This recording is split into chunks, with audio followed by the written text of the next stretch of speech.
Hello, నమస్తే, నమస్కార, వణక్కం. ఈ రోజు నుంచి నేను ఒక కథ చెప్తున్నాను. ఆ కథ పేరే మహాభారతం.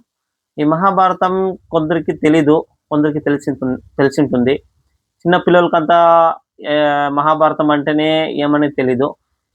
ఈ మహాభారతం అనేది ప్రతి ఒక్కరు తెలుసుకోవాల్సిందే. ఎలా అంటే ఈ మహాభారతం అనేది మిర్రర్ ఆఫ్ హ్యూమన్ లైఫ్.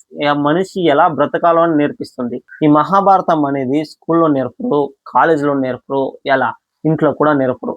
ఇదంతా తెలుసుకోవాలంటే మీరు ఈ మహాభారతాన్ని తెలుసుకోవాల. ఎందుకంటే ఈ మహాభారతంలో మనము చూసేది అసూయ, అహంకారం, ధర్మం, అధర్మం, నేరం, నీతి, న్యాయం, ఇవన్నీ ఈ మహాభారతంలో చూపిస్తారు.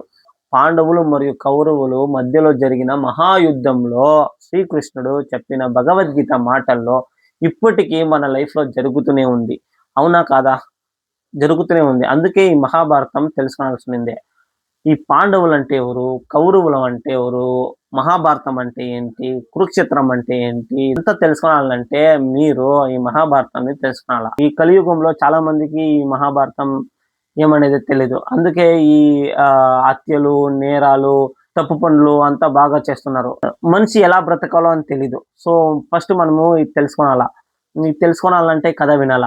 కథ వినాలంటే మీరు మహాభారతం తెలుసుకోవాలి. ఈ మహాభారతం తెలుసుకోవాలంటే నా ఛానల్‌కి సబ్స్క్రైబ్ కావాల.